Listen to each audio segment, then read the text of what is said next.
আমরা আমরা জিয়াউর রহমানের কথা বলেন। জিয়াউর রহমান হচ্ছিল 27 তারিখ। জিয়াউর রহমান জীবিত থাকাকালীন কোনোদিন বলেন মিস্টার স্পিকার মওদুদ সাহেব তত্ত্বাবধায়ক সরকারের কথা বলেছেন, আমাদের তিনি অনেকগুলি কথা বলেছেন মিস্টার স্পিকার। একটি নিরপেক্ষ নির্দলীয় তত্ত্বাবধায়ক সরকার অধীনে নির্বাচন হবে, বিএনপির মেয়াদ 5 বছর শেষ হবার পর।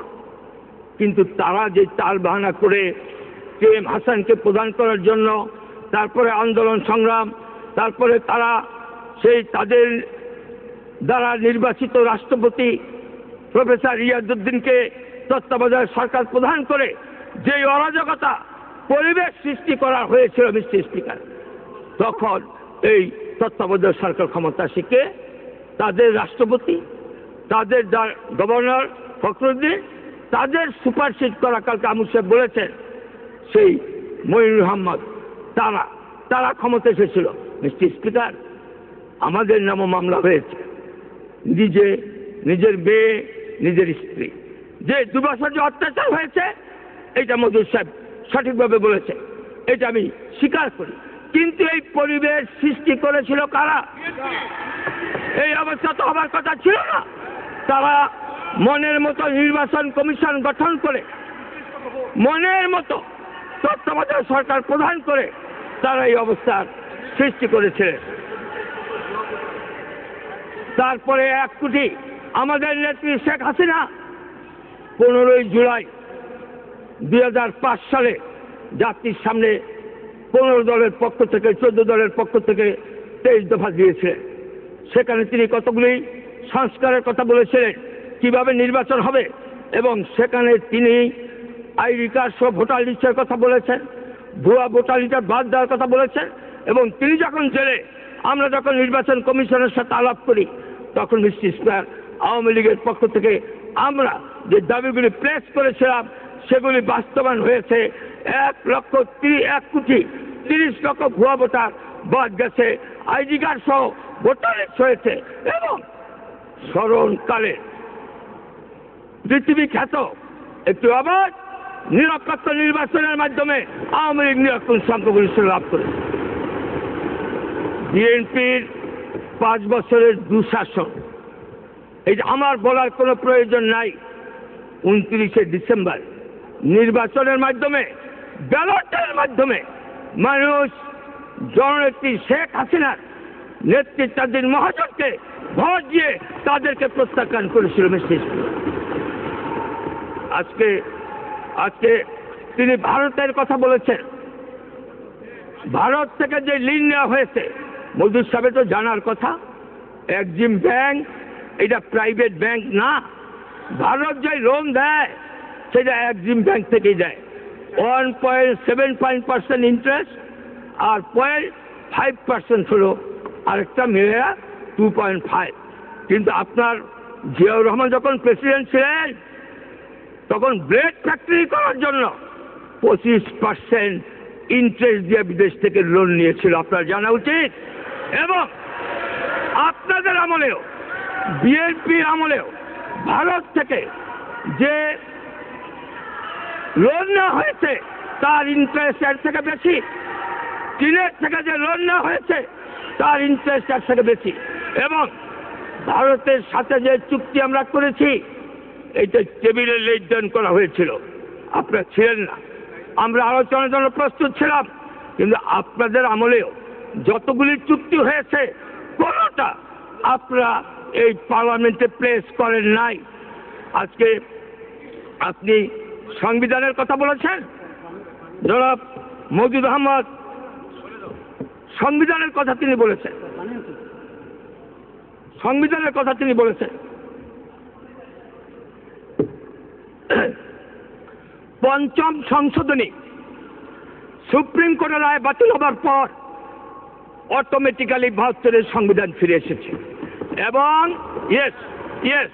এবং আপনি যে বলেছেন, দেখেন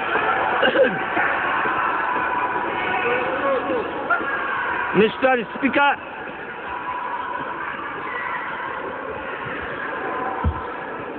উনি উনি কোথায় গেল?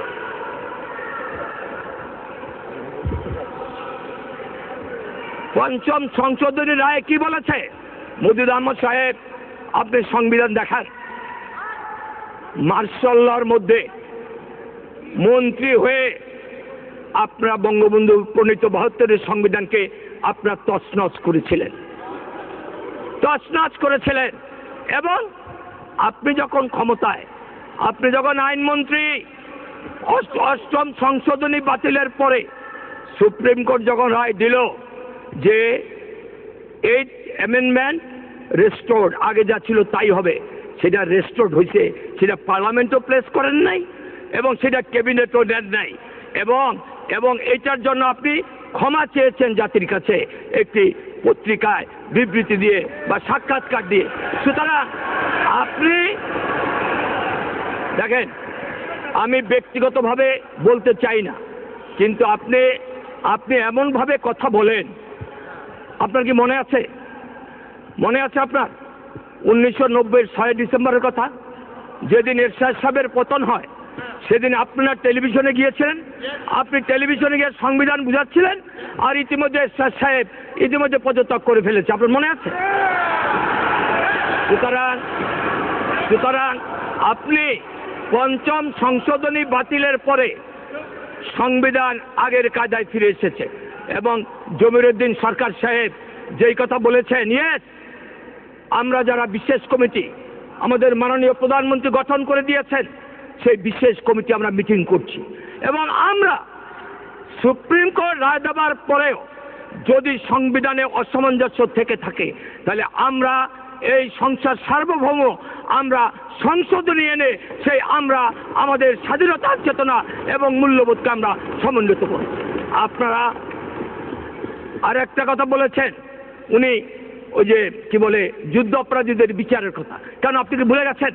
আমি তো বঙ্গবন্ধুর রাজনৈতিক সচিব ছিলাম না, আপনিও বলেছেন, আপনি আর্টিকেল 47-এর কথা বলেছেন, যে যুদ্ধ অপরাধীদের বিচারের কথা আপনি বলেছেন। সেখানে আর্টিকেল 47 আমরা বঙ্গবন্ধু ক্লেমেন্সি দিয়েছিলেন, অনেকেই বলে ক্লেমেন্সি দিয়েছিলেন, ল্যাঙ্গুয়েজটা কি ছিল আমার মনে আছে? I was his political secretary, উনি দিয়েছিলেন quote unquote, clemency will be given to those who are not involved in looting, killing, arsoning and raping।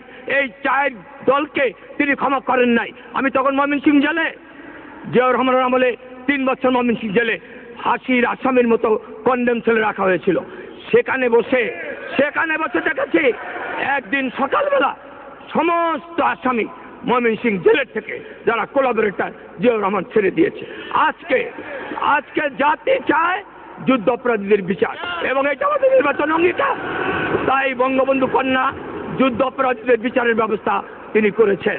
Mister speaker, আপনি হাত মেরে বললে লাভ হবে কি? এই বাংলার মাটি যদি থাকে, এই বাংলার মানুষ যদি থাকে, শেখ হাসিনার নেতৃত্বে যুদ্ধ অপরাধীদের বিচার হবে, এটা কেউ ঠেকাতে পারবে।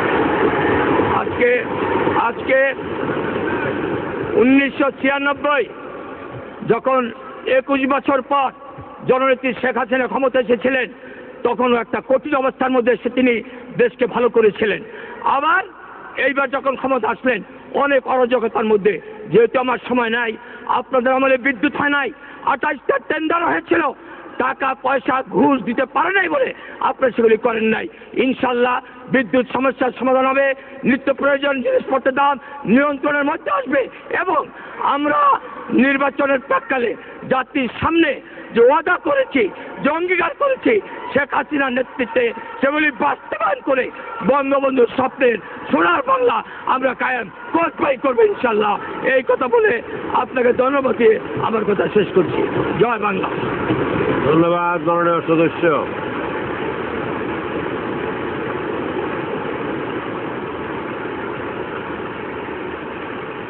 টাইমলি সময় থাকাকালীন শেষ করার জন্য আপনাকে বিশেষভাবে ধন্যবাদ জানাচ্ছি মাননীয় সদস্য জনাব তোফায়েল আহমেদ। এখন বক্তব্য রাখার জন্য আমি অনুরোধ জানাচ্ছি মাননীয় সংসদ নেতা, মাননীয় প্রধানমন্ত্রী শেখ হাসিনা।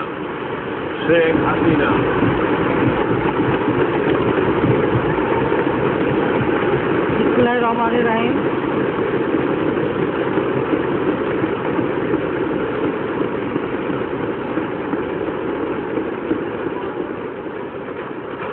মাননীয় স্পিকার,